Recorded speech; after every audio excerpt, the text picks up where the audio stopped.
Good morning, this is Trevor Sadler. I am CEO of InterCaribbean Airways. Trevor, thank you so much for joining Breaking Travel News here at CTM 42. It's great to have you here in Jamaica.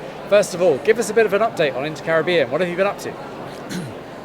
Well, this year we've launched in February a new flight that connects Barbados with Kingston, and it gives connectivity behind Barbados, so you can leave Kingston and Georgetown, Guyana. So you can go from any one of those in this direction to any over Barbados. So it's a well-timed flight for local business, for the University of West Indies that have a campus at both ends of this flight.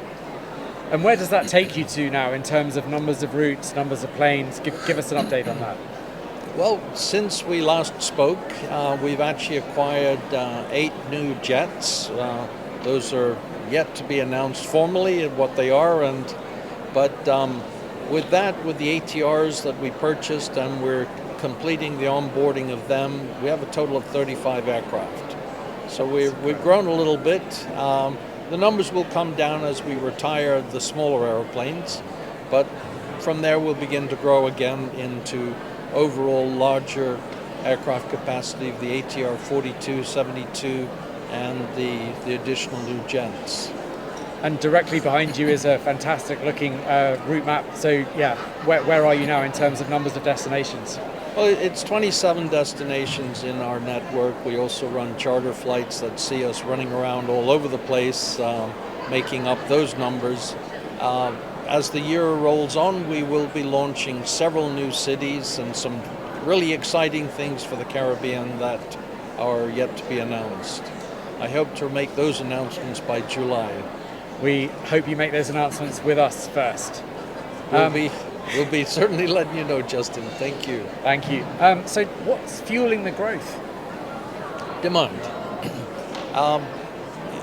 It's one of those things where we set out on this mission to create a connective Caribbean, and just because you did doesn't translate into overnight success.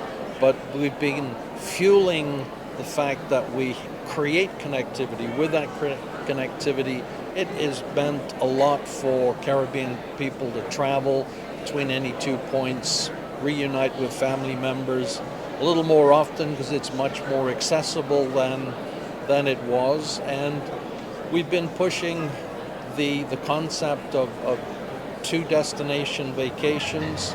Certainly we already see a lot of that with the European, Australian, New Zealand markets who have longer vacations. I'd like to say we made a breakthrough recently with the US market now looking to actually sell that, partly fueled by the recent opening of Sandals in St. Vincent and the recent convention they've held in St. Vincent honoring the top sellers, but showing them just how easy using InterCaribbean to connect St. Vincent with Grenada, St. Vincent with Barbados, Barbados with Antigua, or Barbados, St. Lucia. Pick and mix the islands that you wish because they're all very close to one another. So there's going to be a new renaissance in sales that we'll begin to see, fueled by Sandals being able to facilitate the ease of selling that product. So we look forward to continuing to grow. We're coming up on the cricket sports season, the World Cup T20 event in Barbados, and that's already fueling a lot of extra travel. Some of those flights, in fact, we sold practically nearly a year ago. Such was the enthusiasm to buy up all the seats with tour operators. So we look forward to a good summer, and as we onboard additional airplanes, and in turn you'll see something kind of special with some of the new airplanes coming on board. That's fantastic. And what sort of support and response are you getting from destinations and from governments? Well, we row our own boat. There is a couple of countries that have offered support, and we've delivered on that connectivity. And it just becomes a multiple, because the more cities that we can connect together, we're not into trying to give every Caribbean country non-stop to everywhere, because it's not going to happen. But we've been able to grow those arrival numbers just based on this multiplication. Every one new destination we add can be potentially 8 new connective cities for you. So we have well over 450 city pairs that you can fly and connect. You can start in Havana in the morning, end up for dinner in Georgetown, no problem, and probably quicker than any alternative in getting there. So we try to do this as affordably as we can. Taxation continues to be a big issue, and just to give you an example of exactly that, you get on our airplane in Havana, you end up in Georgetown. You can reason there's taxes on both ends of the journey, but we fly via a couple of 3 cities on the way, which helps to obviously fill the airplane.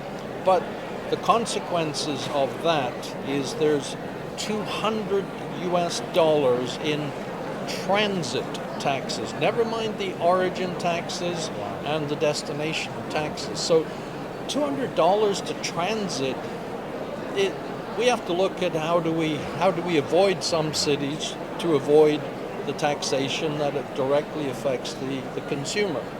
So this year, as we grow, we'll definitely be looking at what will be some bypasses. You charge too much tax, we'll have to see how else to make those flights work. So it's about delivering value to the consumer. The less money it is out of your pocket, ultimately the more likely you are to travel more often. Thank you so much for your time today.